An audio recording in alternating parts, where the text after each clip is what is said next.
All right. Welcome back into another episode of Jake's Takes. I am your host, Jake Massucci. And today I am joined by my guy, AJ Massucci. AJ, how we doing, man? I'm doing great. We just played 18 holes of golf. Yep. We talked on the car ride to golf about the yo. And it made my day that it did not make an appearance in today's episode. Well, normally in the editing process, I go back and make an intro, and then I bring it back in. You know, the yo is the first thing everybody hears. Now that we talked about it on the podcast, I don't think you can do that. So I mean, we might have to. I mean, I've done it for this episode 83. I've done it for 82 episodes. It's got to stick around, right? And we're going to talk about today in the NBA playoffs. Sometimes players are 82 game players and other players are 16 game players. This might be an 82 podcast thing, but not a final 16. So you're saying like this is like the playoffs of Jake's Takes, exactly. And I gotta change it up for the playoffs. The whole rest of the time it's been just a random Tuesday night in Milwaukee or Orlando or Charlotte or some random place where nobody wants to play. They don't play very hard, but now we're getting the real stuff. And I'm excited to be here. So thanks for having me. Yeah, no problem. Dude, playoff basketball has been awesome. It's been flat out awesome. And we're talking first round. We're just gonna talk about each series and where we see everybody going and stuff. The second round is actually going on right now. We're watching Knicks and Pacers, of course. Yeah, I got this on right now. And dude, second round's been fun to start, but let's get into the first round. Okay, I want to talk about these first round series. We got Boston and Cleveland in the second, so I want to talk about Boston, Miami to start. Okay, all right. So this series, everybody went into the series like, oh my gosh, can Miami like come in and do the same thing we saw last year? We talked about that series super in-depthly last year, and it was kind of just a Boston show throughout the whole thing. I think some like good NBA fans expected, okay, Boston's going to control this. You know, talk to me about what you saw in this series and what stood out to you. Well, Boston's number one is just a wagon when they play their best ball. Now, Boston sometimes plays unserious basketball, which is what we saw in game 2 when they lost. They dropped one. But as soon as Jimmy Butler got ruled out for the series, I never had an inkling that it would be close. And even though it went 5, I mean, that's like Boston dominated. I think they won each game they won by 20 plus. And the one that they lost, Miami shot like 45% from 3 or something insane that like it seemed unsustainable in the moment. Exactly. Yeah. So, but that's the beauty of basketball is like anything can happen in one game, but in the NBA with the 7-game format, like the better team's going to win 99 times out of 100 outside of injuries, which Jimmy Butler was hurt. That needs to be mentioned. But, I mean, Boston's just on another level, as we'll get into throughout the Eastern Conference. I mean, they're really good. They're the betting favorite for a reason. They're amazing to watch play. They can switch 1 through 5. But Porzingis going down could be a storyline that is worth looking out for as we continue. But Miami just didn't have much of a shot. They didn't have offensive answers. They couldn't guard them. It's really tough to play basketball when you can't guard them and you can't score on them. That just makes it really difficult to play. And without Jimmy Butler, like their rock, it made it very difficult.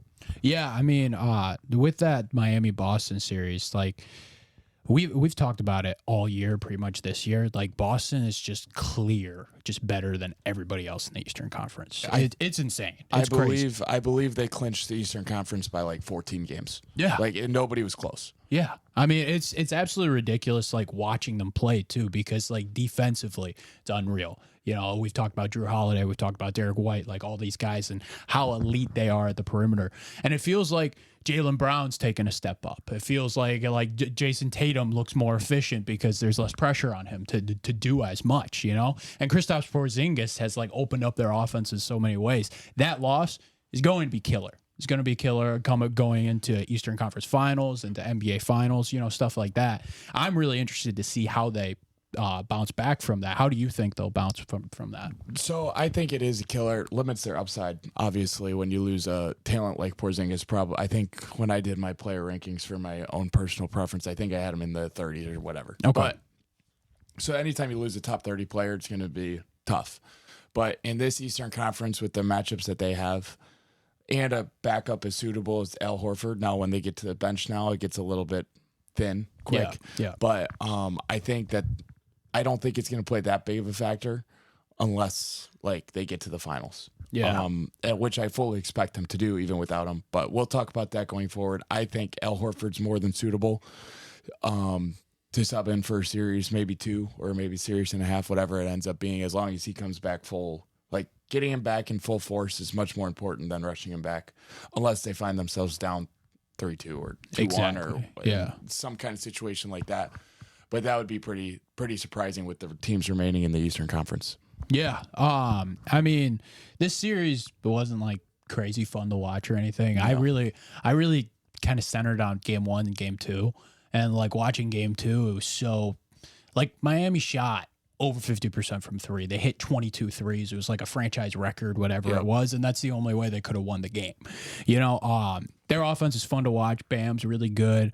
You know, Duncan Robinson is fun, but like he's not, you know, anything crazy. And Tyler Hero's kind of proven himself to be like just a solid role player, not like a star that some people were talking him to be. Talk to me about what you see from Miami. They were missing Terry Rozier and Jimmy Butler in this series. I think the Rozier loss like hurt, I think, a decent amount, like more than a lot of people would expect, because I feel like if Rozier and Butler are there, they could force maybe 6, maybe 7.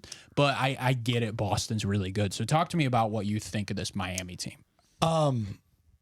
They're a piece away. Okay. And Jimmy Butler's 36 years old. Yeah. I thought that they were a piece away last year from actually winning it.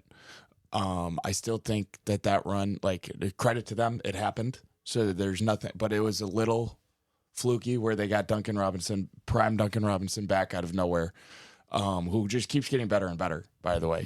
He had a fantastic bounce back year, but I'm not a huge Tyler Hero fan. Just not my type of player, shoot first guard that doesn't guard.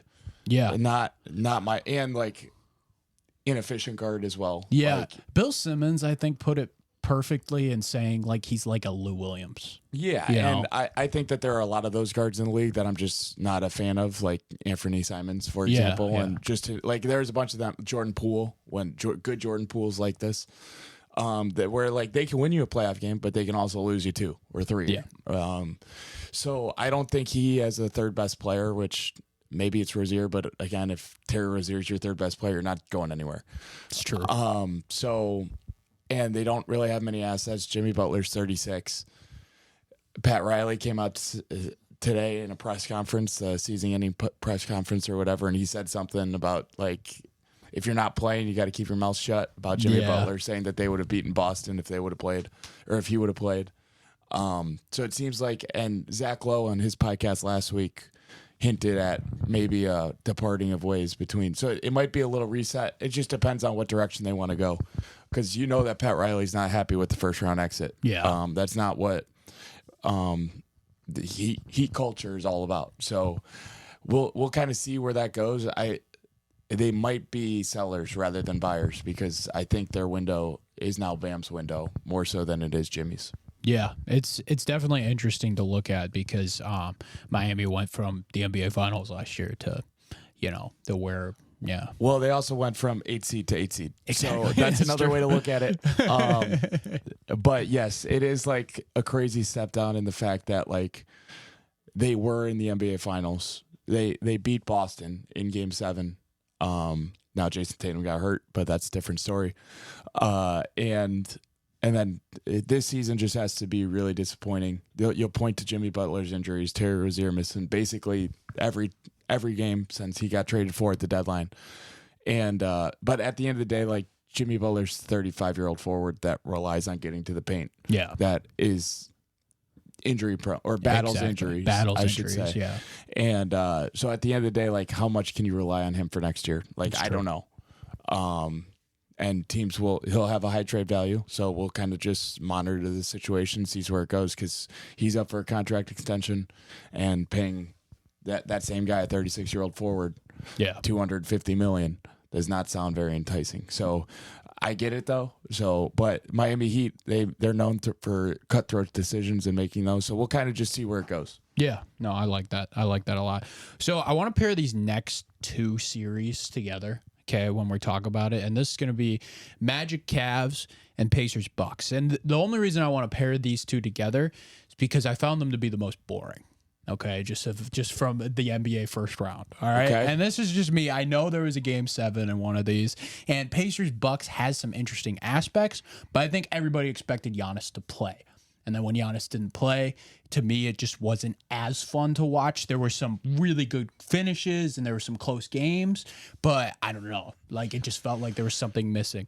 Do you agree with me in saying that these are the two most boring series in the East?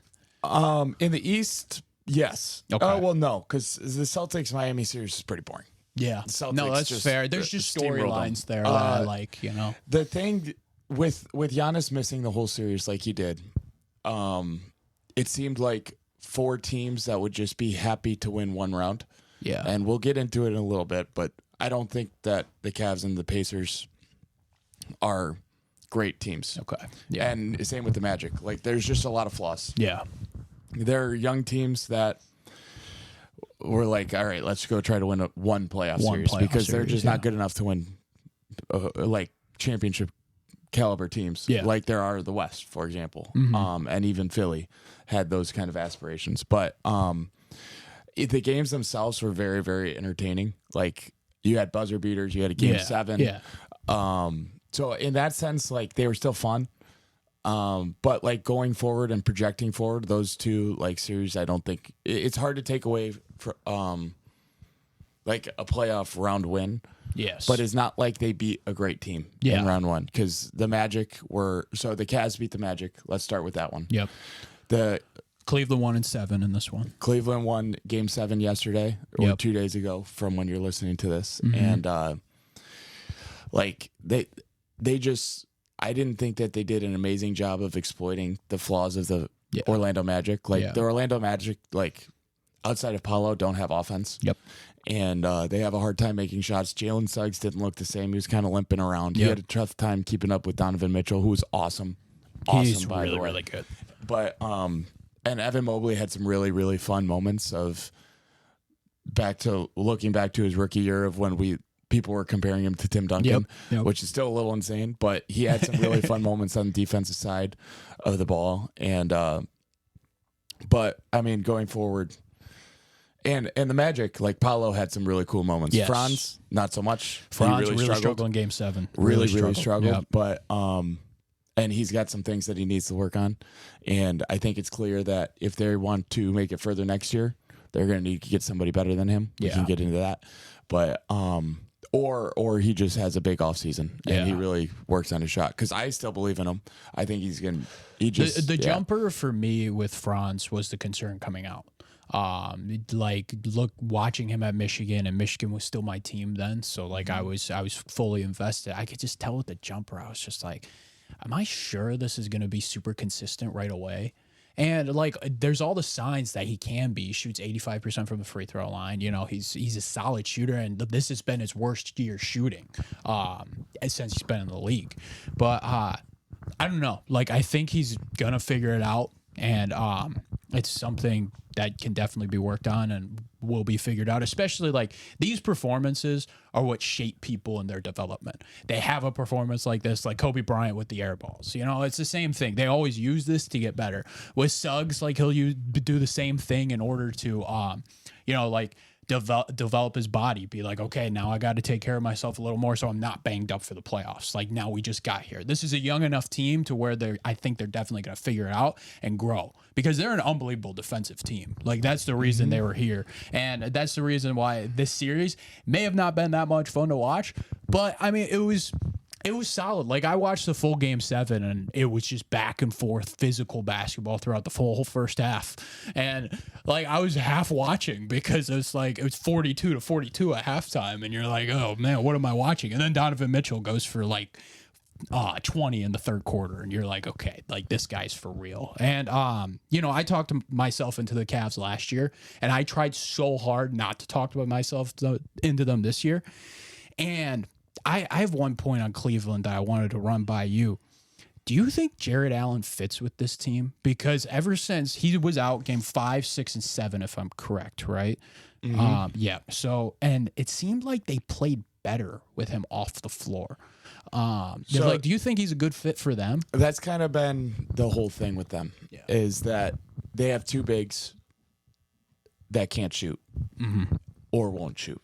And so it's a lot easier to clog up the paint when that's the case. And I at the end of the day, like, you have to do everything you can to make Evan Mobley the best basketball player there is. Yeah. Or that, like, he's capable of being. Because at the end of the day, I believe that he is their ceiling, is how far he takes him, not Donovan Mitchell. And Donovan Mitchell's awesome. I love Donovan Mitchell. But I do believe that Garland needs space. Donovan Mitchell needs space. Even Mobley needs space. Yeah.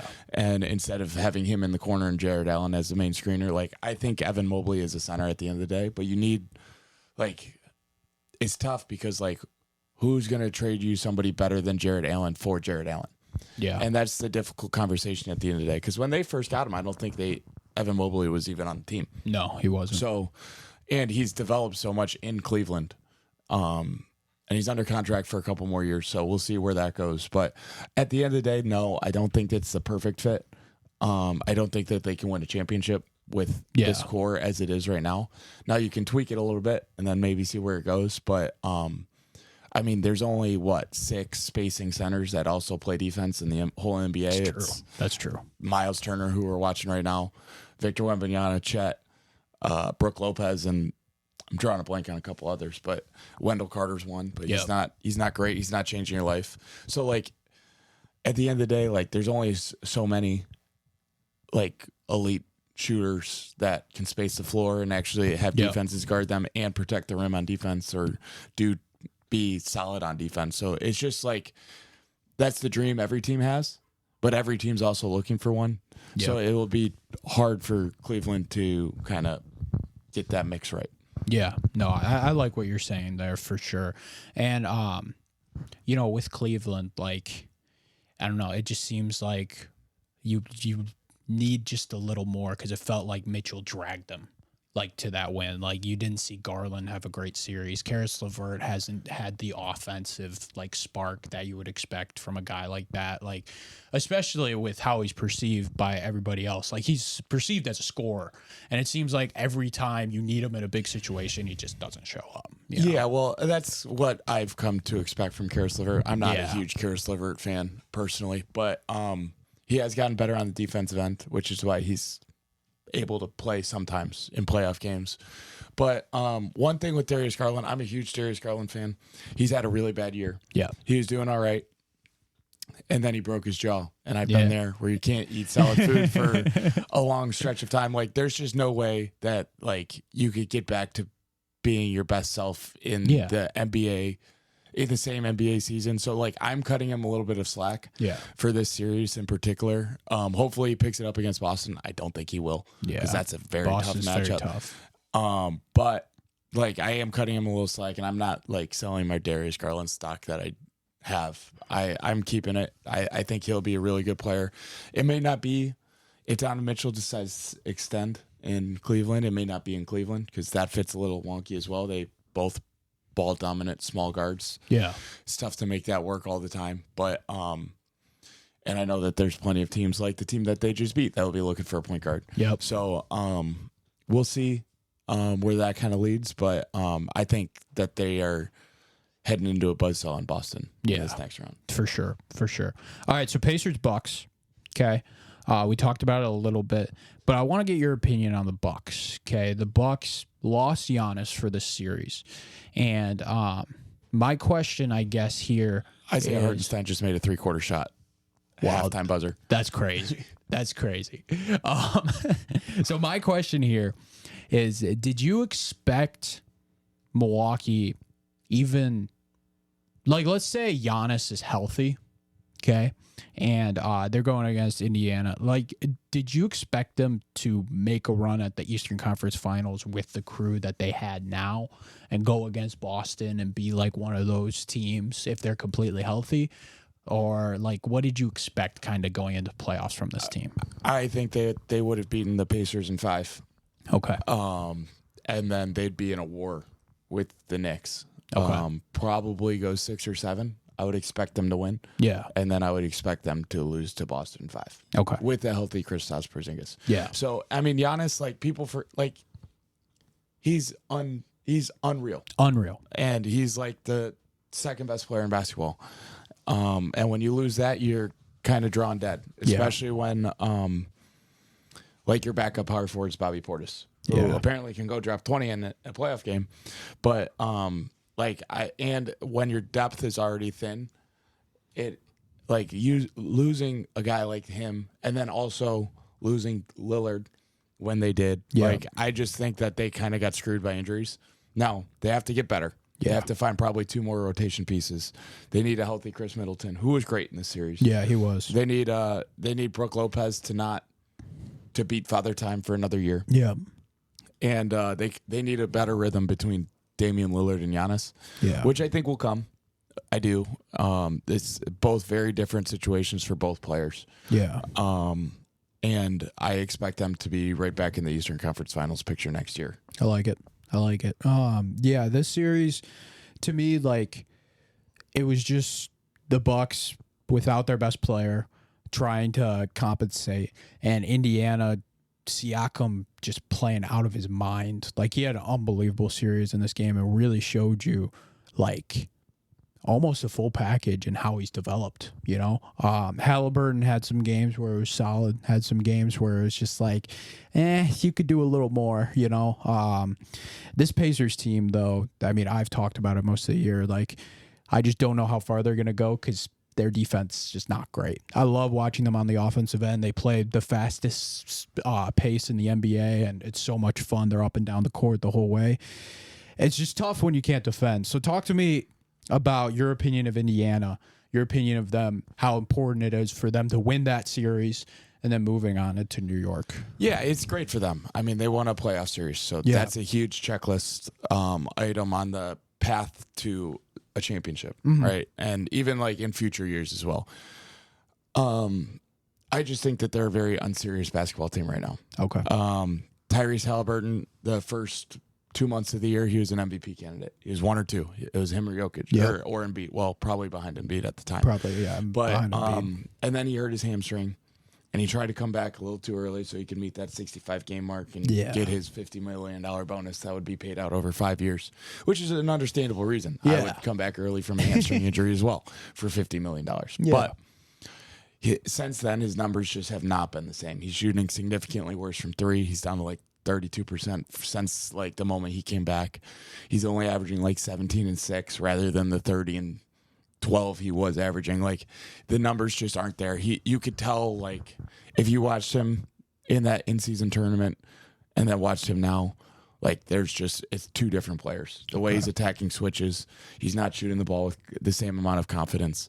So right now, I feel like they're an unserious basketball team, especially for a team that just won a playoff series. Yeah. Like, when you're playing Milwaukee in a closeout game in Game 5, and they don't have Dame or Giannis, and you still lose lost. Yeah. by like 15, like, I'm sorry, that's just an unserious basketball team. Yeah. And I have a hard time taking them seriously. They're currently beating the Knicks by 4. Yeah. But we'll get into that. I expect the Knicks to dismiss them pretty quickly, and I don't even think the Knicks are that good. Yeah. So I just, like, I have a hard time getting excited about it because of the way that it happened. Like, they beat a good team, without their 2 best players. Yeah. So it's like hard to get that pumped up about a series victory when that's the fashion that it happened. But like, credit to them, it happened.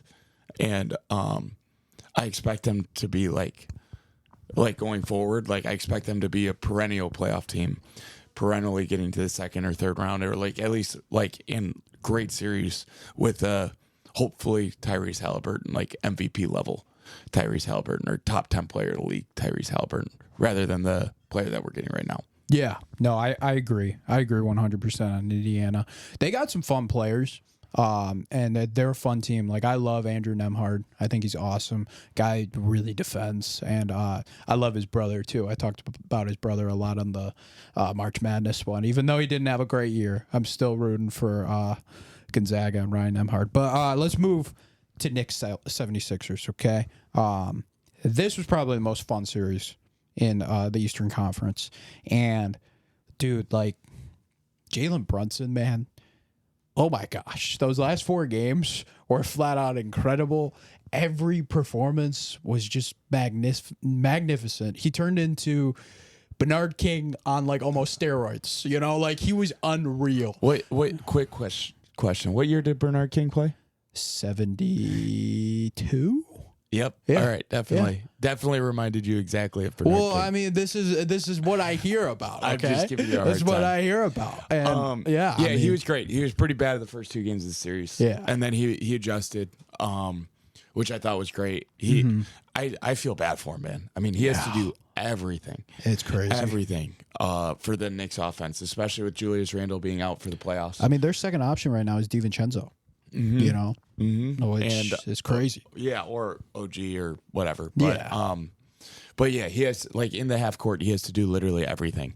And but I love the Knicks, man. They play so hard. Dude. And they're like clearly overachieving their talent level right now.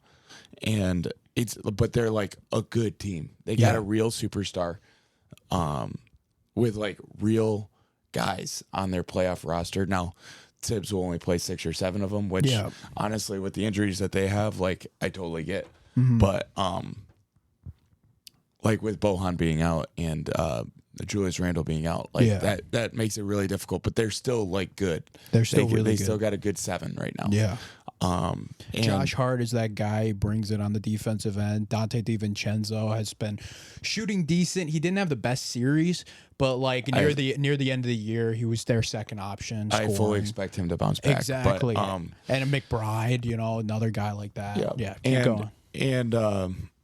And Josh Hart, like, I mean, just going off what you said, he not only does he get like 15 rebounds a game, as like a 6'6" forward, but he also like guards the other team's probably second best player. And then he also, like, he actually hit shots this series. And to start, like, the Sixers were helping off of him a lot. They were putting his guy in the paint and daring him to shoot. And he made a couple. And he ended up making the series clinching victory, too, in Game 6. So he had a great series. I love watching him play. I mean, not very many people play harder than Josh Hart. And I love the storyline of the New York Knicks. I love watching them play. And I fully expect them to beat the Pacers in 5 or 6 games this series. I like that. Yeah, the Knicks are a completely fun team. I want to switch to the Sixers and talk about them a little bit. Okay. So you're an Embiid guy.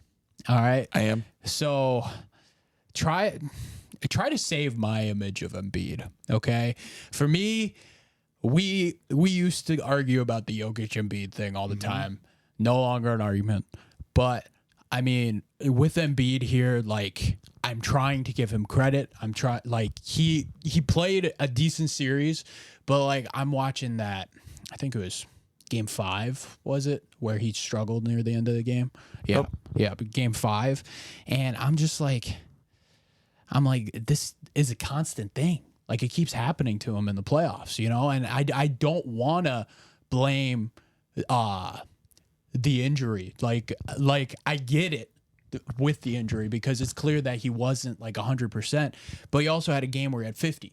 So it's like, it's tough to see what's going on, and it's just a constant thing where we're seeing a 76ers team that's talented enough to do something falter. So talk to me about Embiid, talk to me about the Sixers team, what you see from them. All right, yeah. So let's rewind a little bit to the beginning of the season. Fine. Yep. They were the number 1 seed in the Eastern Conference. They started out crazy. Joel Embiid was the runaway MVP. And Maxey was awesome. I love Maxey. Maxey's that guy, dude. Talk about Game 5. Yeah. My gosh. That was unbelievable. And 1 3-pointer, and then the logo 3 with 8 seconds left to tie it. Insane. Yeah. All right, but back to Embiid. So they're number 1 seed in the Eastern Conference. They're going back and forth with Boston. Yeah. Joel Embiid's runaway MVP. One person on their team gets hurt, and it's Joel Embiid. Yep. They are then a 10-game below 500 basketball team. Yeah. Their team stinks.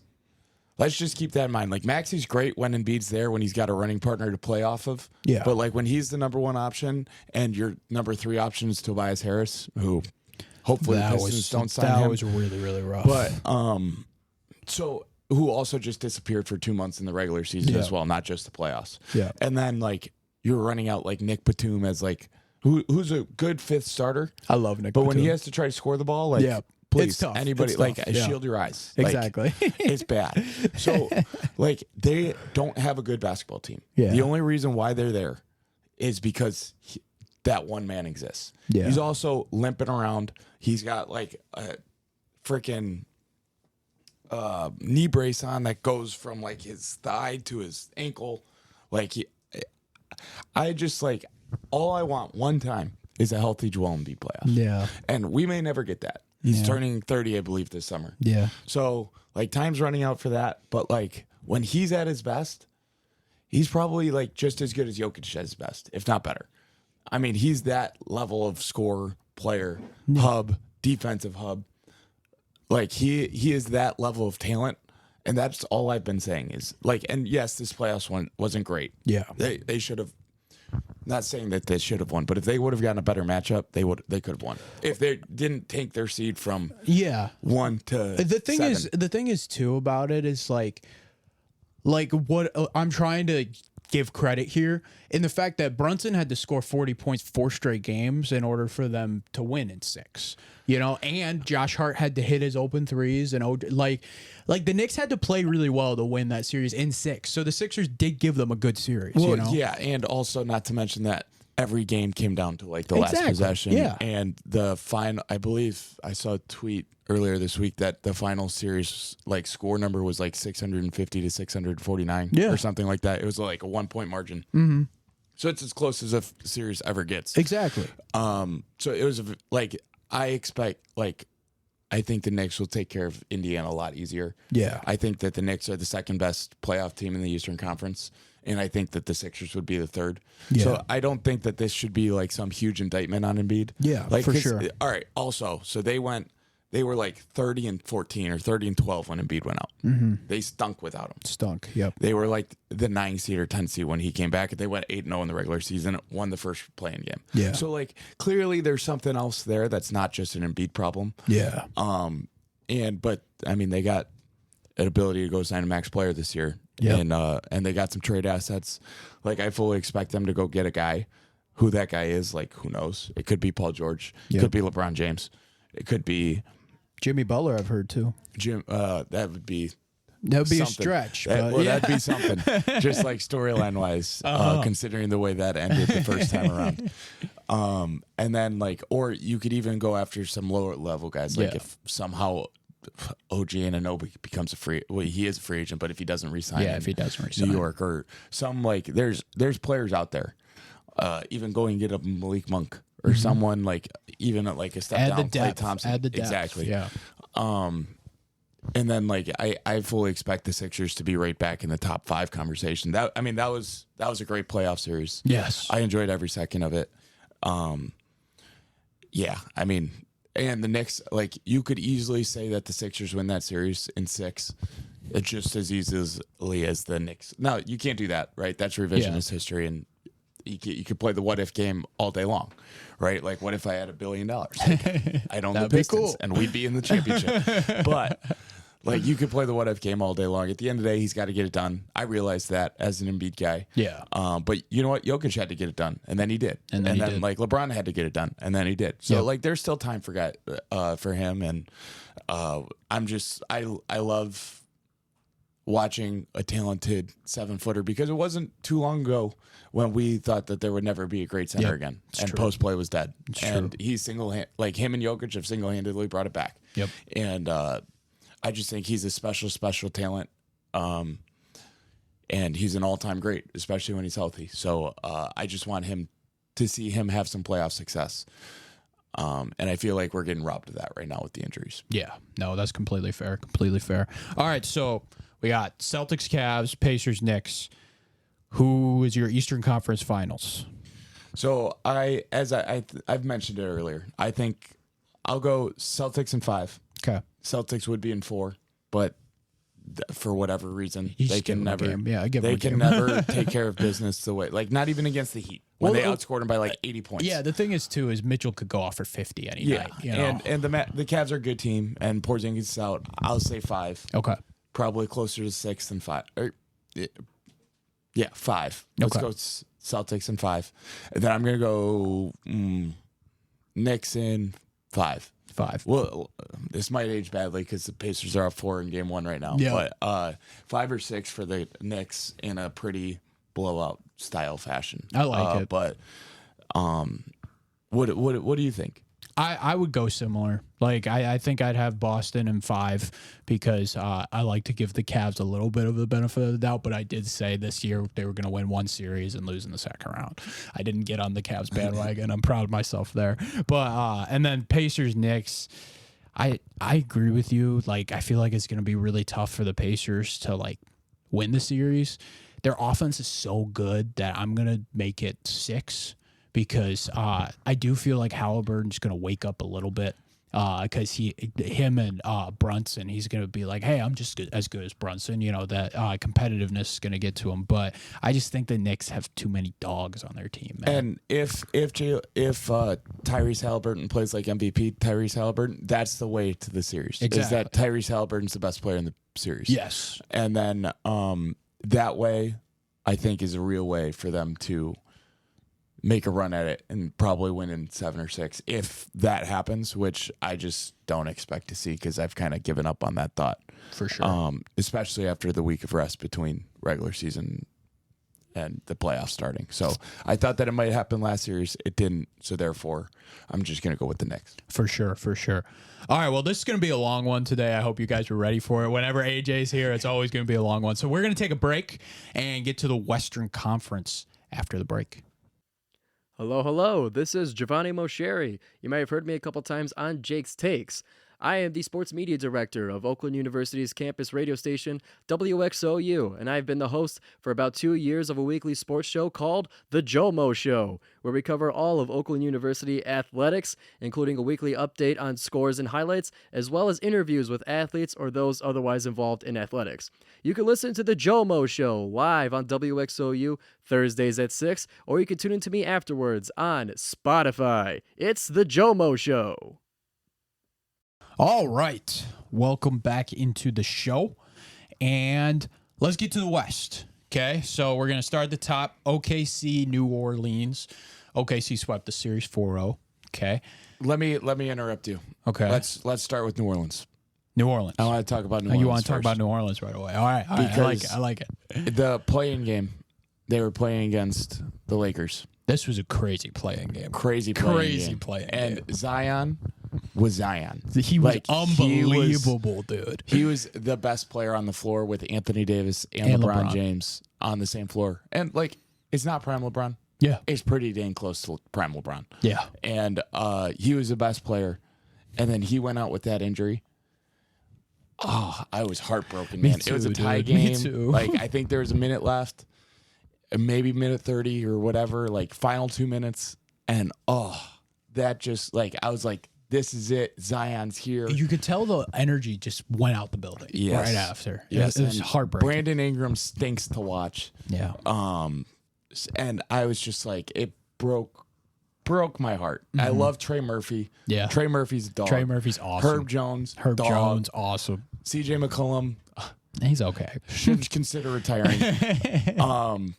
Not necessarily. No, he's still a good, Yeah, he's perfectly very fine good. guard, but he's just not like Yeah. a max level player like his contract says he is. And they had to rely on Jose Alvarado a lot too. Yep. you And know? he's just like, he's a fine backup point Yeah, guard. fine If you're backup relying point on guard. him, Exactly. like, but like they are such a fun team, especially with Zion, that Yeah. it was such a heartbreaker when he went out. Mm-hmm. And I mean, I guess they tried against Yeah. OKC, but OKC is a wagon. OKC is super, super talented. And I mean, with New Orleans, like the thing is there's so many pieces that I like on that team, but you just need Zion to make it work, because Zion's he's that piece, man. He's that guy. Zion's the dude. Yeah. And if he plays like he did in that game and like he has for stretches of his career, then I mean, with some work to do around the edges, making it all kind of fit, because he is a tough fit. But I think they got two really, really good pieces in Trey Murphy and Herb Jones. I think they need a upgraded center. Yeah. From Jose Valanciunas, someone that can actually contest the rim. Yeah. Preferably that can shoot, but like we just talked about, those are hard to find. Those are hard to find. So maybe this is a Jared Allen team, like maybe a little Jared Allen and Brandon Ingram type swap. Like I don't necessarily know how that would work, but like I think that Trey Murphy and Herb Jones are both too good not to start. It's true. I think Brandon Ingram is not a great fit with Zion. David Griffin actually in his postseason presser, like end of the season presser, he said that we've seen this team for long enough to know that it's not going to work. Yeah. So I'm looking for a little shakeup, not necessarily like the whole roster, but just like one of Brandon Ingram, Trey Murphy, Herb Jones to be available, and a little shakeup move around Zion. And I think that they're going to be awesome to watch if Zion can stay healthy. Yeah. I mean, I almost feel bad for Brandon Ingram because he looked like so bad in this series. And like it wasn't the best matchup. The Thunder had so many guys to throw at him with Lou Dort. I mean, I love Casey Wallace. Don't get me started on him. He's great. And then Jalen Williams is that guy on defense. So they had a lot to throw at him. And offense. Yeah, and offense. They had a lot to throw at him, and he was coming back from that hip injury that he had all season. Yeah, when. I don't care.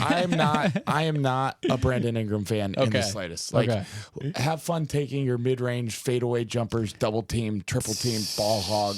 Like, he and Julius Randle are my two least favorite players to watch in basketball. And it actually like takes me off that he's on a team with Zion, because Zion's one of the top 5. So like I watch a lot of them, and it just like I'm just like. He's like a pickup player. He doesn't play team basketball. He plays like mid-range isolation, and like he doesn't make anybody better. Yeah. It just like he's very, very talented. Yeah. Which is not my cup of tea. So I want him traded, preferably to a team like to like the Washington Wizards. He can go get his 30 points a game. Like great for him. Him and Jordan Poole, like that would be something to watch. Oh my God. I'll tell you what, that'd be something to watch. Be crazy. But like, and he's a floor raiser at the end of the day. He doesn't raise your ceiling because he's not a great defender because he doesn't try. Yeah. And then he's not gonna like take a catch and shoot three because he wants to go into his bag, quote unquote. Yeah. And try to hit a fadeaway jumper on top of you. Yeah. And like, unless you're Kevin Durant, who will take a catch and shoot three and who does play defense and who is a better shooter than him. Yeah. Like that's just a very tough player to make work in a team construct.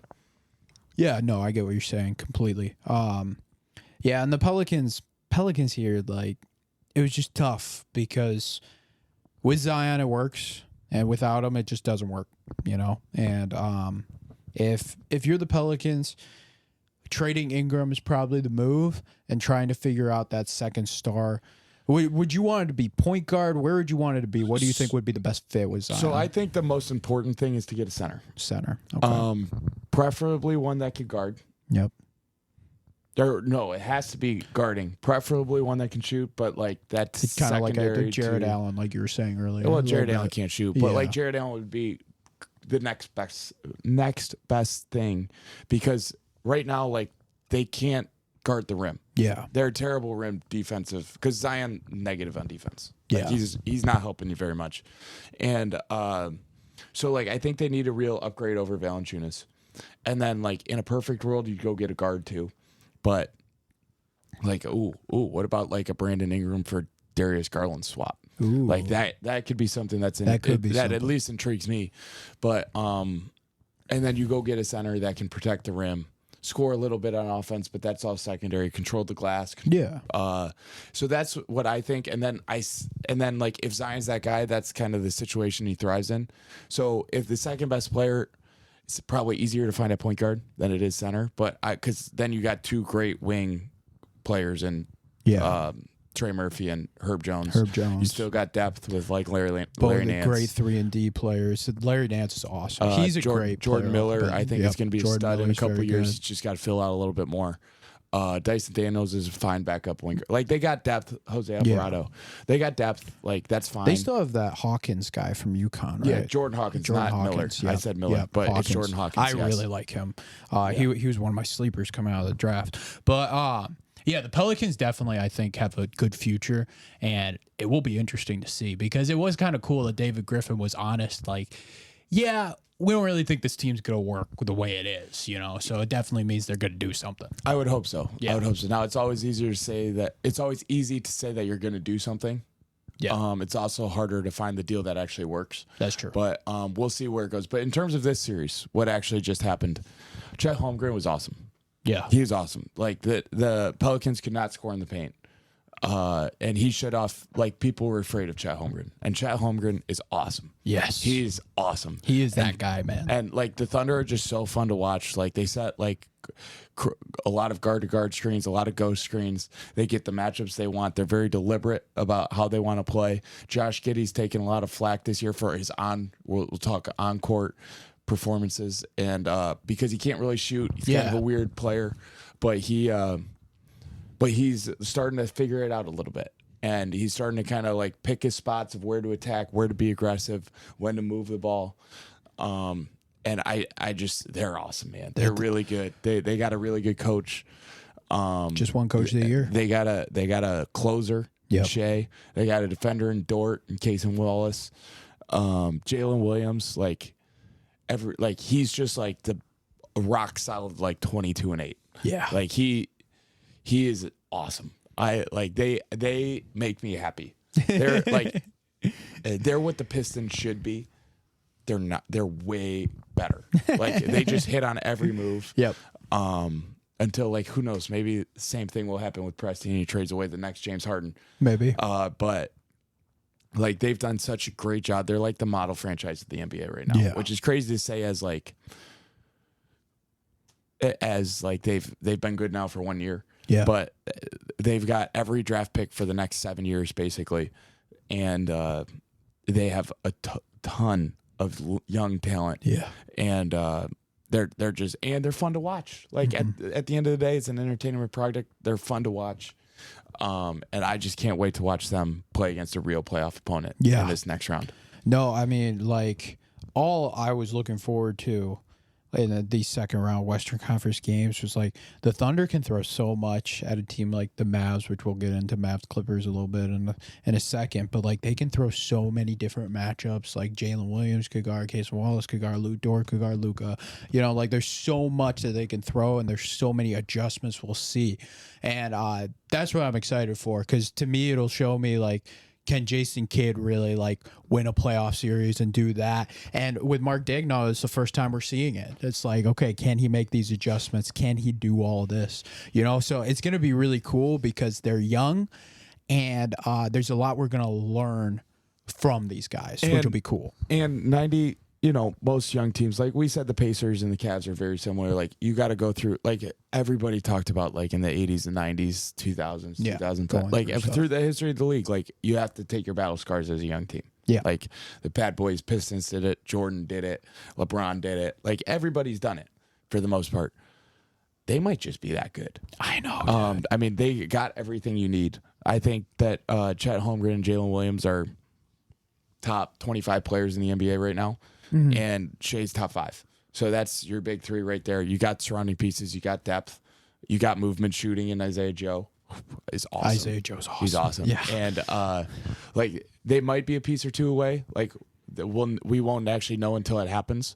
But like, on paper, they've got the talent to do it. Yeah. And like, there is something about like learning about your weaknesses and, getting better and whatever. They might be missing the big wing forward to guard the top wings in the league, but like Lou Dort's pretty dang good at it, as we just saw. Yeah. And but so like I think that they still have a chance. Like, I originally was like kind of going in thinking like, oh, like they're young, they got their scars, they're gonna lose, like they'll win a round or two, or win a round and then they'll get dismissed and they'll get blown out. But I don't think that's the case anymore, man. I They're know. good. I know. They're really, really good. I'm super excited for this Mavs series. So let's switch into Mavs Clippers. Okay. This series, I think going into it, a lot of people thought it was going to be the most interesting series. And then Kawhi got injured. Like, it seems like this is an every year process with it. You know, he got injured again, which sucks because this was the first like regular season. He played 70 games this year, and you were like, hey, he might be healthy this time. Yeah, no, not healthy. But the Mavs won in 6 in this series, and I thought this was a very interesting series back and forth. I want to talk about with the Mavs, Kyrie, man. He's been playing unbelievable. Talk to me about what you've seen from the Mavs, Kyrie, and pretty much what you saw in this series. Yeah, Kyrie's really good at basketball. Yeah. Especially when he's actually able to play basketball, which has been a problem for a while. And this is actually, I believe, this is his first playoff series victory when he's been on the team and playing since those Cavs teams. I think you're right. Yeah. And so, like, it's just been so long since we've gotten to Celtics. He had a No, he was always hurt. Oh. And Interesting. Yeah, you're right. And I think they might have had beaten one Boston. Whenever he was in Brooklyn, they won, but whatever. That's not the point. It's the first time we've gotten to see good Kyrie in a playoff setting in a long time. And he just does some freaky things, man. Yeah. He's the best under 6'3" finisher of all time. Mm-hmm. He's got the best handles of all time. He's an elite level shooter, probably top 15 of all time. Yep. It's just like with him, it's always a story of like, all right, when's he going to do something crazy? Yeah. But he hasn't so far. And maybe you just need the warm weather. Yeah. And I also playing with Luka helps him a lot. Yeah. Because Luka is like that possession to possession. Like he's going to initiate it. He's taking on the opponent's best defender. And then it kind of lets Kyrie kind of float in and out of the game. Yep. Where okay, we need a couple baskets. Gotcha. Yep. And he's just lethal, man. And he's really finding his groove. He's finding his role within the team. And, I mean, we keep saying this. We're going to say this about every team in the Western Conference. They're fun to watch. Yep. Luka's a special talent. And so is Kyrie. And so that makes them just fun to watch. As one would, they got a real center rotation now. Yep. The height's been huge for them, adding that. Yes, and with Daniel Gafford and Derek Lively, they're both good centers. Yeah. And lob threats for Luka that Luka makes turn into unbelievable centers when they're probably just average. They got shooters all over the floor. They got some depth. Tim Hardaway Jr. solid off the bench. Yeah, he has up and down shooting days. I don't love Tim Hardaway. Okay. I don't love Tim Hardaway. He doesn't guard. Maxi Kleba, solid big off the bench. Yes, but he just got hurt. He's sadly. down now, so that kind of limits them in the 5-out spacing wise. But you got you got Dante Exum, who I like, who I think should actually play more in this series. But I just think that they've started to find their groove a little bit, and that's very exciting because the last time Luka had a real team, they made it to the Western Conference Finals. Yep. And they lost to that Warriors team that won in 22. So, Luka can do some special things. I don't even think he played very well in this series. Yeah. So I expect more from him in this upcoming series. The Clippers had a lot to throw at him defensively. They did, but at the end of the day, you're a top 5 player. Yeah. So, whatever. And, now, the difference between top 5 players and top 10 players is, Jason Tatum will have a night and he'll have 15 points. Or Tyrese Halliburton, who's going through this bad stretch of play, and Jimmy Butler, you just won't even notice him for a game. Yep. Luka's bad game, he's dropping 38 and 8. Yeah, he's just taking a couple more shots to do it, and with 7 turnovers. Yeah, so there's just levels, and when he's at his best, he is, I think, the best one-on-one scorer in basketball. Mm-hmm. And I hope to see that a little bit more in this upcoming round. And that's what's really scary is that I don't think they've hit their ceiling yet. Yeah. The thing I'm really impressed with from Luka and Kyrie in this last series was how bought in they were defensively. I've never seen them defend at that level. I saw a game from Luka where everybody he was guarding, they were combined 2 of 16. Yep. And then Kyrie did the same thing a game later. Yep. And I was like, whoa. These guys invested in defense, invested in the whole team aspect. And last year they missed the playoffs. They missed the play-in, and I don't think a lot of people knew what to expect. Like, yes, they developed the big, like they got lively in the draft, and we're like, okay, let's see, where this goes and stuff. But just the growth from all of them, I really think has just been crazy to see. And I remember even watching, it was either first or second game of the, or maybe it was like 10th game of the season. I think it was 10th game of the season. I'm watching Dallas play somebody, and JJ Redick mentions, it was either on his podcast or on the broadcast. Okay. And he was doing the game, and he was like, I was talking to Luka, and Luka was like, have you realized I'm playing defense this year? Because 2 years ago, when they made it to the Western Conference Finals, the Warriors exposed him for not guarding. Yeah. And he's gotten into a little bit better shape. He could be in better shape. Yep. But he's gotten in better shape. He's not wearing down quite as much as at the end of games like he was in those playoffs. And he's letting other guys make some plays. He's letting Kyrie do his thing. He's not it's not every possession. It's not as heliocentric as it was. Yeah. And it's still heliocentric. Don't get it wrong. He's still the sun. Everybody revolves around him. him. Thank you. Yep. And but he is playing more like basketball rather than 1-on-1 or 1-on-2, which he's still very good at doing. Yeah. But at the end of the day, we have yet to see a system where that wins a championship. For sure. So I'm glad to see he's embracing more elements of team basketball. Yeah. So Mavs Thunder then, going into this series, do you want to touch on the Clippers real quick before we get to Let's Mavs? just do it real quick. Okay. So Clippers, Paul George, free agency. Yeah. It was just released today that they've offered him a few contracts that are under the max. And so therefore he's not extended. Philly is looming with cap space. Yep. Orlando's looming with cap space. Yep. Both good teams with cap space. That has not happened in quite a long time. Yeah. So that's just something to keep an eye on. We just now got to kind of wait and see. Paul George, 33? And then 34, 35. Okay. He's older than you would think. Yeah. And then just with Kawhi real quick. Okay. And James Harden's also a free agent. Yeah. But I would assume that he would stay in LA. A lot of the whole thing with his trade. Exactly. You would assume that there's a deal done. But you would have thought that in Philly too. James Harden's weird. Who knows? He might just want to go back to Houston so he could go to strip clubs Exactly. again. So we'll see. One day he'll drop 40, one day he'll drop 6. That's same James Harden. That's James Harden. Yep. So, but then with Kawhi, you mentioned this is why I'm so his career is exactly why I want to see Embiid get one healthy playoff, because he has had one healthy playoff since 2016, and they won the NBA championship in Toronto, and that's his legacy sealed from that. He was the best player with a legendary moment at the end of round 2, and they won a championship. He was the best player in the league, and it wasn't close. And then 2020 he was healthy, and they blew the 3-1 lead to Denver. But other than that, he has not had a healthy playoffs. And it's just it sucks. He's a top 5 talent in the league. I don't think he's not the best player anymore. But I think Embiid could have a moment like that, or at least have an opportunity to have a moment like that. And that is what bums me out about the whole Embiid situation. So I just wanted to mention that. Clippers, if they re-sign Paul George, they re-sign James Harden. It'll be the same thing as this year. They'll go through a 2-month stretch where they're playing the best team in basketball. Yep. Then they'll fall off. Everybody gets super excited. Yeah. Everybody will get super excited. And then when the playoffs comes around, one of those 3 will be hurt. Or not playing hard because they're upset. And, they're just not a serious organization. They don't have it's just I've given up on them winning a title in this run. Fair.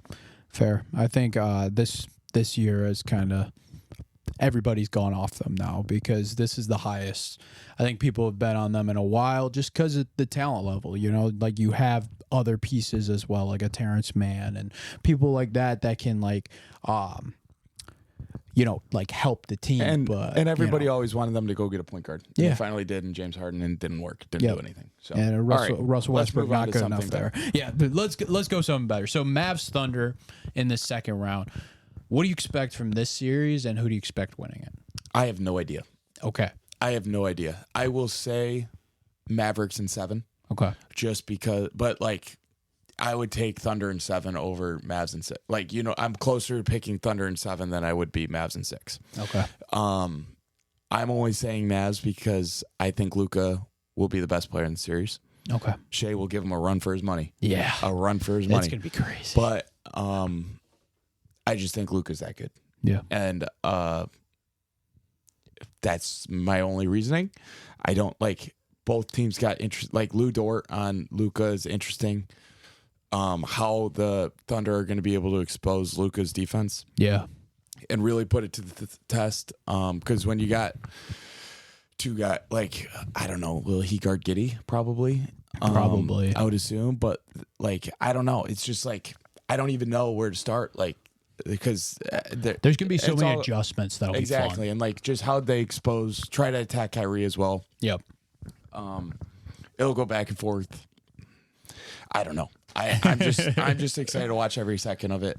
This is a series that I will be planning my schedule around. Yeah. And I'm pumped to watch it. Yeah. No, I'm really excited too. I think if I had to lean one way, I think I'd lean OKC. And that's just because it's the shooting. And, I always kind of tend to go with the teams that are more like team oriented than the heliocentric way. Like with Luka, there's still more ball stopping. Oh yeah, 100%. With Kyrie, there's still more ball stopping, and I get it. They're the best one-on-one players, But with the Thunder too, they have so many guys to throw at Luka, like so much. I really see. That's where we disagree. Okay. I don't think they do. I think it's just Lou Dort. Because you don't think Kason could handle it? No, he's like 6'2", 6'3". Yeah, like, I mean, you need size against Luka. Yeah, well, Jalen Williams is another guy you could throw at him. Yeah, too. but he's like I just think Luka will have the size matchup. Jalen Williams will be fine. Yeah, but they got two guys and Lou Dort like he's still smaller. Like I just think Luka can use his size to his advantage. He can see over the top, so he can still make every single pass in the world. Every pass. Yep. I think that I should have mentioned this in my pick is why I think Luka will be the best player in the series because it's really a toss up between him and Shea. Yep. And I just think that I don't love the matchup. I think that's what OKC is missing is like that 6'8" wing that can guard. Gotcha. And not every team has it. There's only a certain amount of human beings walking around the earth that are 6'8" and can guard the top NBA players in the world. But like I just think that this is a tough matchup from that perspective. Now they got guys that they can throw at Kyrie. Yeah. But I mean I just don't think they can slow down Luka, and at the end of the day, like I'm happy losing my bet with Luka Doncic. Yeah, no, that's completely fair. For me, I just think with the OKC guys, like you got those talented perimeter defenders, and then if that doesn't work, you still have one of the best rim protectors in the NBA in Chad Holmgren. Yeah, but I don't know how much that bothers Luka because he doesn't need to get all the way to the rim. He's also extremely good at throwing that lob pass. Yeah, so that'll keep Chet honest. They're not going to switch Chet onto him, so it's not like they're going to be switching 1 through 5 and Luka has to beat him in isolation. Another thing I'm worried about with OKC is the rebounding because the Mavs will be taller, stronger, more physical. All of that aspect. Chet Holmgren will have to have a big series for OKC to win. It's just going to have to be that way. Yeah, and he was going to have a big playoff series against anybody. Stay out of foul trouble. Yes, and so I just think that there's too many reasons to pick the Mavericks at the end of the day, but like I said, it's like flip a coin. It is flip a coin. It's gonna be crazy. All right, let's go with the last two series. Okay, we got Timberwolves Suns, Nuggets Lakers. We'll start with Timberwolves Suns. Okay, Timberwolves dominated, just flat out dominated, pure domination, and Anthony Edwards put the world on notice. Like he is that guy. Everybody fell in love with him overnight. They're all giving the Michael Jordan, comparisons.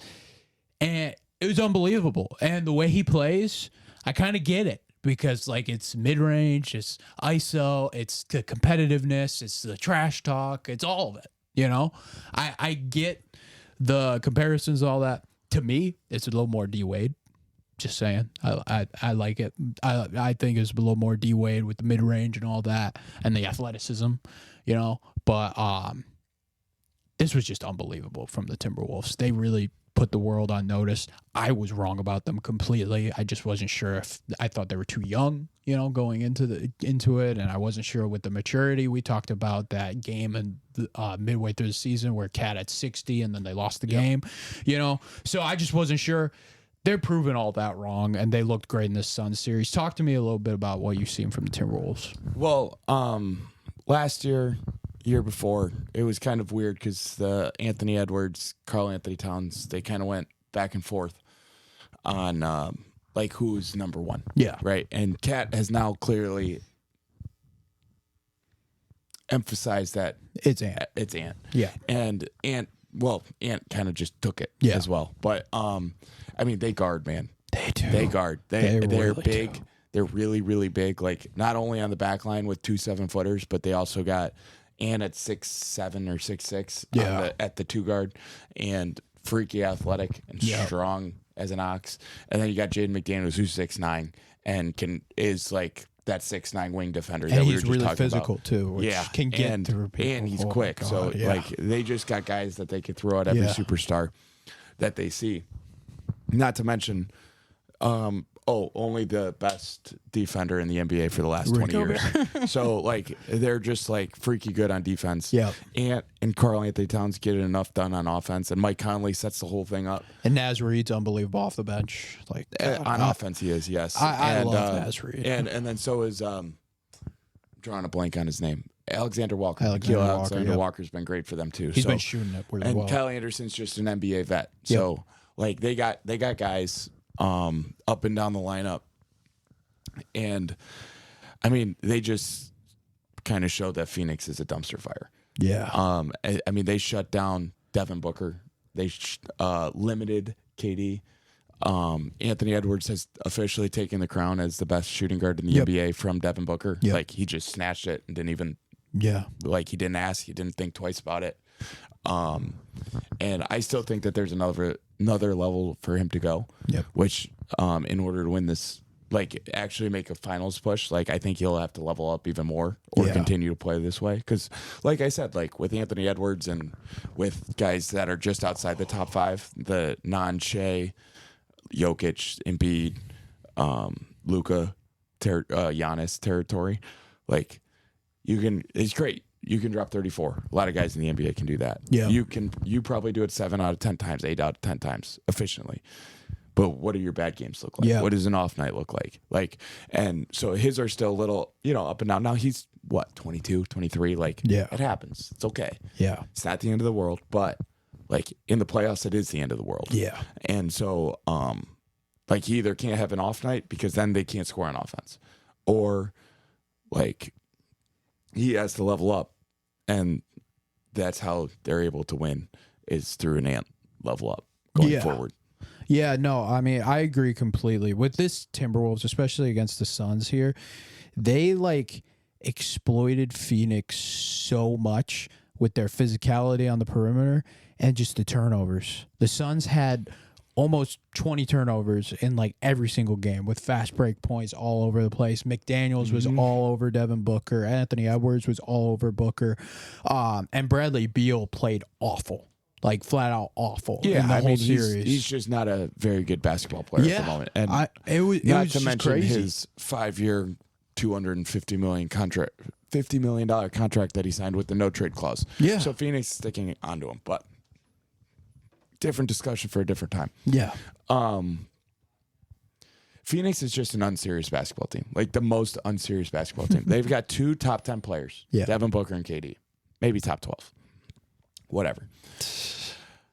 And they don't run offense. They don't they didn't attack Mike Conley enough on defense. Nope. He's the one, him and Karl Anthony Towns both are just okay, you're not great, but they didn't attack him. They didn't put him in the actions. They're just they don't run plays. After a timeout, they'll run a play, they'll get a bucket. And then it's all right, let's see, Bradley Beal, let's give you a pick and roll with Nurkic. Oh, yeah, that's great offense. No, it's not. No. They just, and then they don't guard. They don't have real NBA players in their rotation. they're just a dumpster fire right now. Yeah. And like they could totally get it back if they hit on a couple minimum signings like we thought they did this offseason. Because they do have 2 top 10 players in the NBA. And like everybody's always like already making Devin Booker trades and like probably still a year away from that. Yeah. Same with the KD trades, but because when you do have 2 top 10 players in the NBA, and if Bradley Beal somehow goes back to prime Bradley Beal, which I think is out the Probably window, won't but happen, like yeah. you never know. You Well, never know. the Like we thought need- Rudy Gobert was outside Yeah. his window. Yeah. So you never really know, but I don't know. It's a tough time to be a Phoenix Suns fan right now because 2 years ago you were in the NBA Finals. Yeah, the need that was glaring to me in this series was point guard. They needed someone to settle it down Well, and get the ball up the floor you and can't- be you- able but you to can't- slow it down. You can't go get a point guard now because if you go get a point guard, then you have to play Devin Booker at the 3, and then you're small Yep. with a bad center Yeah. on defense. So like you're just kind of stuck with Bradley Beal and Devin Booker as your backcourt, unless you want to go really really small. And I don't. And Grayson Allen's too good not to play. Yeah. Like he shoots the ball too well, and him going That was down, a big loss. It definitely hurt. I don't think it changed the series at all. They lost each game by like 20 points. It Yeah. seemed like so. They got to look themselves in the mirror, and it's more of a internal development / bring in some pieces on the minimum market, which you just got to pray and hope that one hits. Yeah, for sure. For sure. All right, Denver, LA. Okay, and we'll go through this one relatively quickly because I thought it was very similar to the Western Conference Finals last year. There was a back and forth series, really, really close games, and it was a fun series for sure. I think the Lakers actually ended up almost outscoring the Nuggets in this series, and it didn't matter because Denver was able to win the series. Jokic and Murray were too much. Murray was clutch throughout the whole thing. Jokic was unbelievable.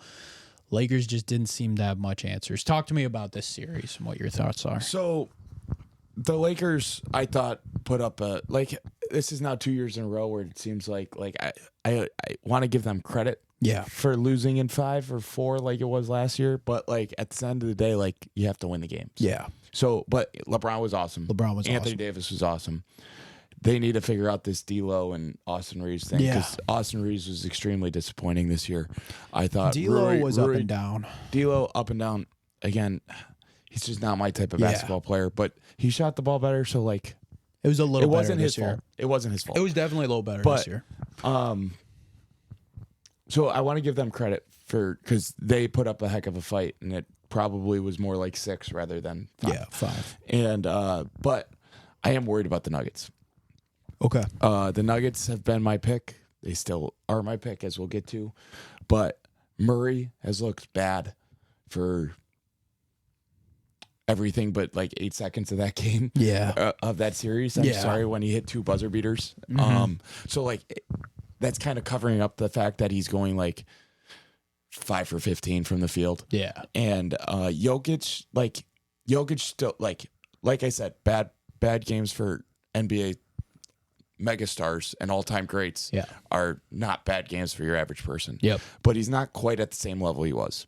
Okay. He in my opinion, he has like in game 5 he had like 5 turnovers. Yeah. Or no, 8 turnovers. I'm sorry. 8 like some turnovers, absurd number. That doesn't happen to Jokic He had last 8 year. turnovers game 1 against the Timberwolves. Yeah. And so like I'm just a little worried about them going forward. Michael Porter looks good. He does. KCP, like I could use a little bit more. Okay. And Peyton Watson, like we'll see. Yeah.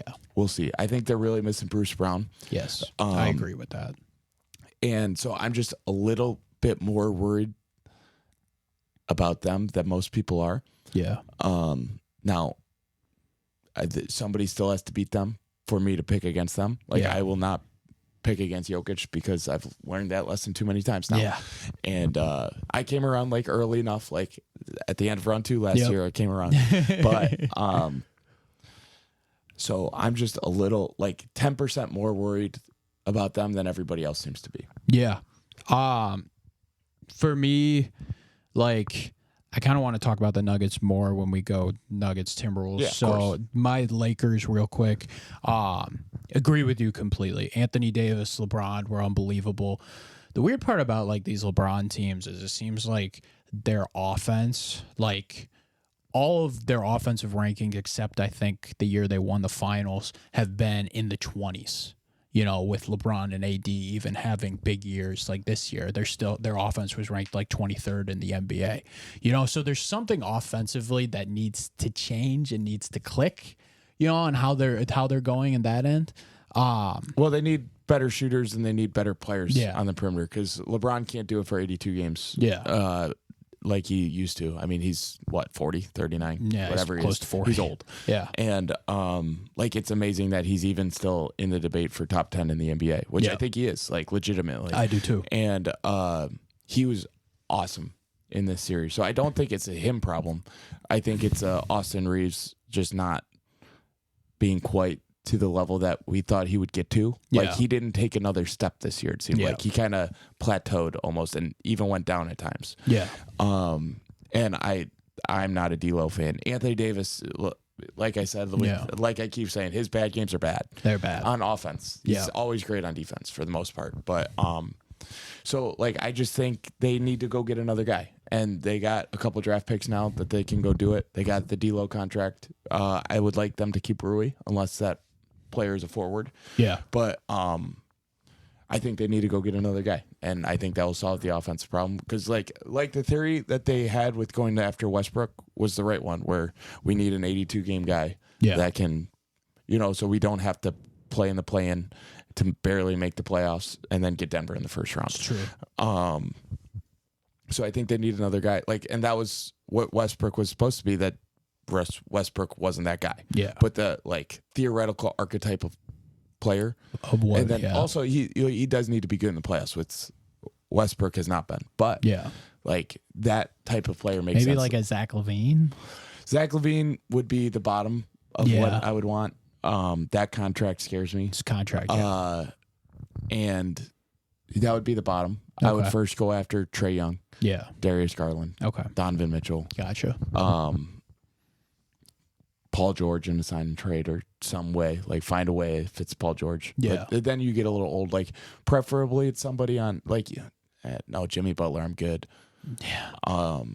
But yeah, one of those three would be, I feel like my top targets. Gotcha. And then Levine would be the next level down. Next level down. Because I don't know how much better Levine is than Austin Reeves. Yeah. No, that's fair. That's fair. That's fair completely. All right. So Timberwolves Nuggets, game one was unbelievable.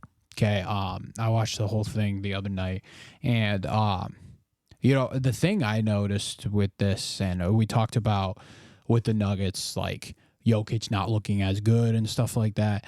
Especially in this game one, it's just with the Timberwolves, like they can throw so much at Jokic. And like Naz Reid looked fantastic when he was defending Jokic. Rudy Gobert he starts in man, he's covering Aaron Gordon. So then he can roam around. And that makes it so tough because then Jokic is guarded by either Cat or Naz Reid. When Cat was actually on him, it wasn't as good. When Naz Reid was on him, it was as good because Reid could get into him and be more physical with it. And then like Jokic should get past, and then you still got Gobert to deal with, you know, because Gordon's either chilling in that dunker spot or he's in the corner, and they're not going to worry about him in the corner, you know. So there's a lot of interesting matchups that can go with there. And then when they're guarding Murray, you got McDaniels or Edwards, which is just unbelievable to have, you know, like those two guys that are so talented on that perimeter. So then it just becomes, okay, how good can Michael Porter Jr. be to like keep us in the game and stuff? And KCP's got to be hitting his shots. In that game, KCP was hitting his shots, which helped a little bit. But, you know, Jokic had 32, 9, and 7. And you'll say those numbers and be like, oh, he played a good game. Nah, he was like 10 for 24 from the field. He had 8 turnovers, you know. And so, yeah, like that was a great explanation of the series is that Rudy Gobert gets to sit at the rim. Yep. And he's the backline protector. Yeah. And that makes it very difficult for Jokic to score one-on-one because there's just another 7-footer he's got to deal with. And he's not necessarily doubling. He's just making life hard. Yeah. And he's making life hard for everybody rather than just Jokic. So, and that's what makes him so great. Like everybody always says like, oh, your one-man defense, Rudy Gobert gets exposed in the playoffs. Like, no, he doesn't. No, Like, yeah. in Utah, like, they just had 4 really, really bad defenders, and they were still the best defense of the NBA because of him. Yeah. So, like, let's calm down a That's little the bit. insane part. And like in Utah, like the Clippers would drive right to the middle, Gobert would go help, and then he'd contest the shot, refuse the shot at the rim. They'd throw it to his man in the corner for a 3. Then he had to run out and go guard that. Like, what he was asked to do was so difficult. Like, that's what I just think he's awesome. Mm-hmm. And Anthony Edwards is awesome. Jaden McDaniels is awesome. Cat's good. Yeah. Conley's awesome. I just don't love Cat. Like, his attitude's a lot for me. But No, I'm whatever. in agreement with you. Whatever. With Kat. He's like a very talented basketball player. I wish he would guard.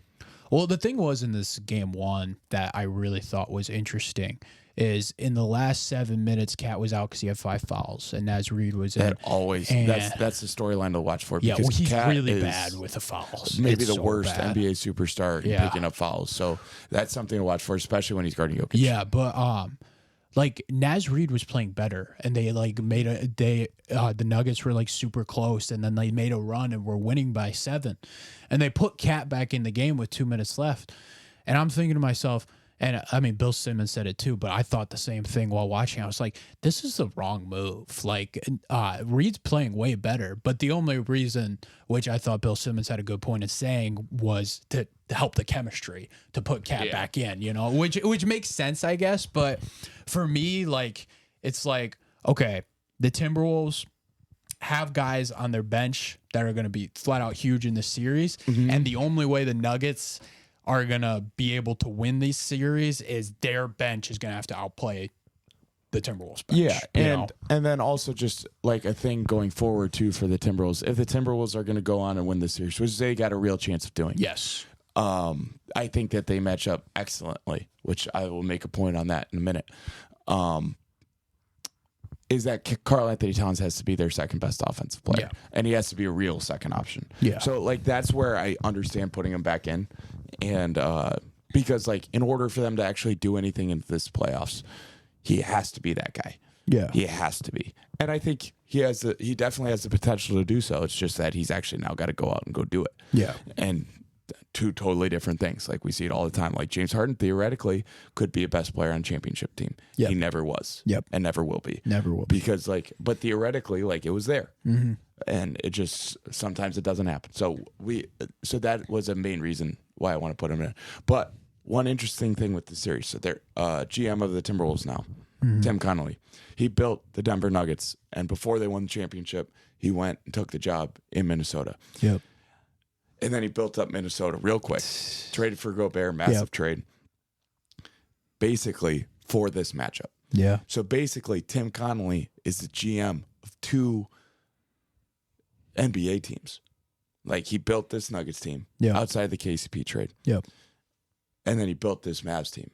And now he's playing himself in the playoffs. Just like in 2K15, it happens all the time. That's true. But he had to build a second team specifically to beat his first team that he built, because that team was so good that he knew that they were coming. So he had to do this Gobert trade. I just think that the storylines are great. That's wild. Anthony Edwards against the best player in the NBA. I am very much looking forward to this series. What do you think is going to happen? So, you know, I went in this series and a lot of people were talking about the Timberwolves match up really, really well. And I was like, God, I need to watch game 1 to like really see this and really like unpack it. And gosh, they match up so well. We just went over it. So, I mean, for me, whenever like the chips are stacked and it seems like the best team has got it, I'm like, okay, who are they playing? And they're playing the Nuggets, who I believe have the best player. And I'm always going to go with the best player. So in that aspect, I'm going to go Nuggets in 7. So are you saying that Shea's better than Luka? So in the Thunder series, it's different because I don't know why it's different. Just to be honest. All right. Just to be honest. I don't know why it's different. But the reason why it's different in this scenario is because I believe Jokic is the best player in the world. I don't think Luka is the best player in the world. This is the only logic on why I picked the Chiefs back-to-back years, because Patrick Mahomes is the best player in the world. So what was your logic behind picking the Cavs to make it to the Eastern Conference? There's no logic behind that. All right, We've gone over that. We've gone over that. But yeah, I mean, like on paper, the Eagles were way better than the Chiefs 2 years ago. The Chiefs won, and I picked the Chiefs because of Mahomes. Fair, and then on paper, same thing. 49ers better on paper. So like for me, this is a scenario where the Timberwolves on paper have all the aspects to win this series, and if Anthony Edwards plays at an elite level, they're probably a better team. Mm-hmm. But I'm gonna stick with Jokic. Totally fair. By very similar logic, I'm gonna do the same thing. Okay. I really want to pick the Timberwolves. Yeah. I'll be cheering for the Timberwolves. I hope my prediction's wrong, but I will be picking the Nuggets in 7. Okay. I like it. Just because you got to respect the former champ. Yep. They've been there. They've been through their scars. Timberwolves. I mean, they've been in the playoffs, but not far. Yeah. And their late game offense is something that worries me. In close games, I believe Denver's got a huge advantage because they have a go-to action that will work and get them good looks. Jamal Murray needs to play better. Yeah. Jokic needs to play better. Michael Porter needs to keep playing well. These guys need to keep playing well. Coach Michael Malone needs to have a series because I believe that the Timberwolves are better than them. Yeah. So I am very excited to watch them. But at the end of the day, like I'm happy being wrong by picking Jokic. Fair. So I will be picking Nuggets, even though like these 2 Western Conference series, man, like you gotta stay up late. They're gonna be they are wild. awesome. Yeah, no, I'm super excited. So we got our conference finals set. Your Eastern Conference Finals, Knicks, Celtics. Where would you go there? Celtics and healthy Porzingis. I'll go Celtics in 5. Celtics without 5. a healthy Porzingis. Celtics in 6. I like that. Fun storyline to look out for if that is the series. Porzingis going back to New York. Yeah. That could be a lot of fun. That would be cool. That would be really cool. I'm on the same boat. I think it would be Celtics in 5 in that aspect. I think they'd be too dominant there. So then yours is Nuggets Mavs.